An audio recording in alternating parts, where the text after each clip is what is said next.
Os ecos do trauma na infância podem reverberar por toda a vida de uma pessoa, lançando uma longa sombra sobre seu bem-estar físico e mental. Experiências de abuso, negligência ou disfunção familiar significativa deixam marcas indeléveis no cérebro e no corpo em desenvolvimento de uma criança. Imagine uma criança crescendo em uma casa marcada pela violência doméstica.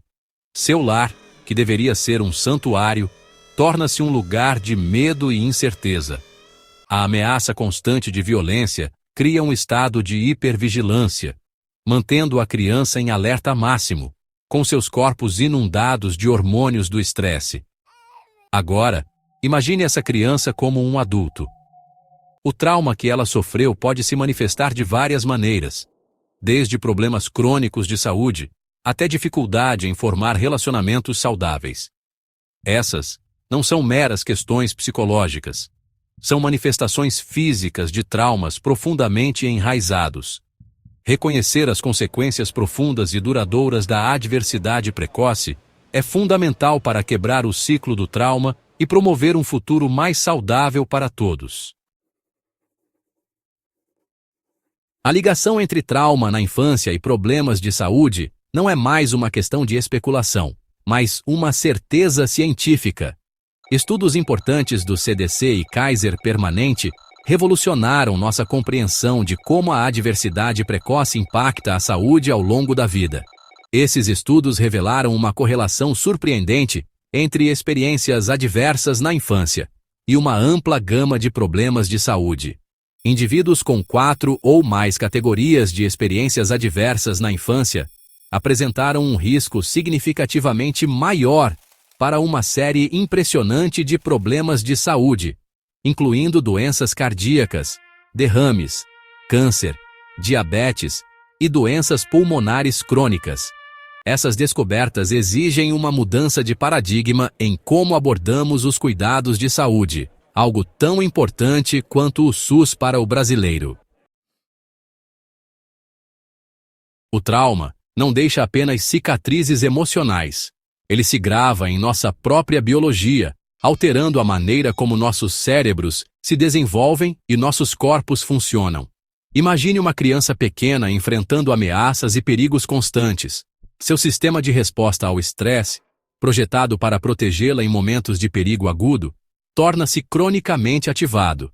Essa inundação constante de hormônios do estresse, como cortisol e adrenalina, tem um efeito tóxico no cérebro e no corpo em desenvolvimento.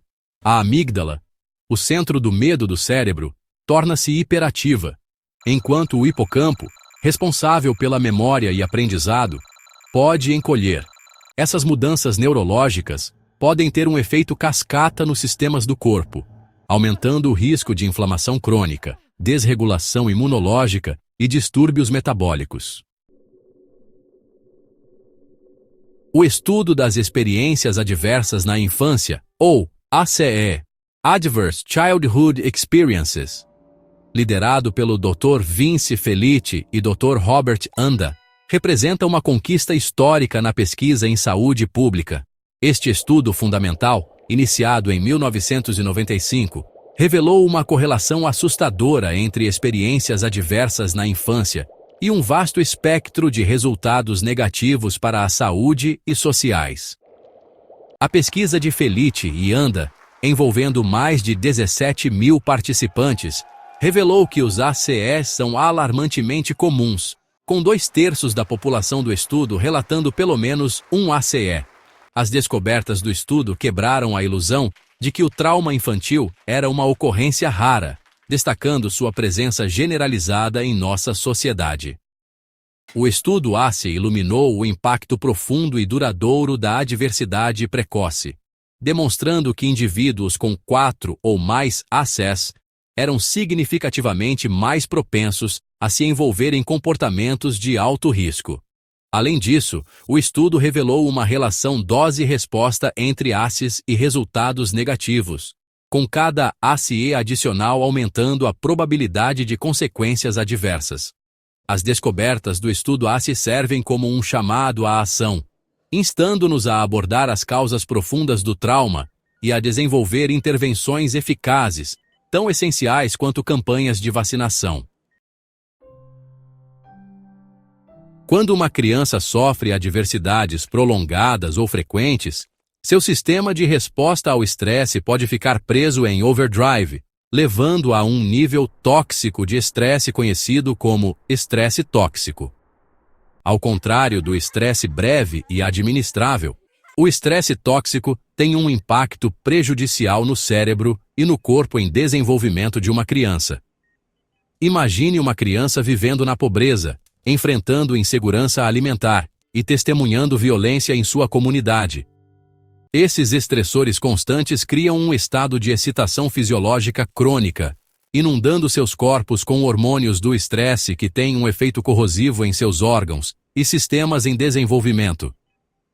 Adultos que experimentaram altos níveis de estresse tóxico na infância correm maior risco de uma ampla gama de problemas de saúde, incluindo doenças cardíacas, derrames, diabetes, doenças autoimunes e problemas de saúde mental. É como uma panela de pressão que, uma hora, explode. O impacto generalizado do trauma infantil exige uma resposta abrangente e compassiva. Devemos ir além do simples tratamento dos sintomas do trauma e nos concentrar em abordar suas causas profundas. Isso requer uma abordagem multifacetada que englobe prevenção, intervenção precoce e cuidados informados sobre trauma. A doutora Nadine Burke Harris, médica pioneira e defensora da saúde infantil, dedicou sua carreira a abordar o impacto do trauma infantil. Por meio de seu trabalho no Center for Youth Wellness, ela desenvolveu programas inovadores que rastreiam ACIs e fornecem cuidados informados sobre trauma para crianças e famílias. O trabalho da doutora Burke Harris exemplifica o poder transformador do cuidado informado sobre trauma. Abordar o trauma infantil não é apenas uma questão de responsabilidade individual, mas um imperativo social. Ao investir na educação infantil, em serviços de saúde mental e em programas que fortalecem as famílias, como o Bolsa Família, podemos quebrar o ciclo do trauma e promover um mundo mais saudável, justo e compassivo.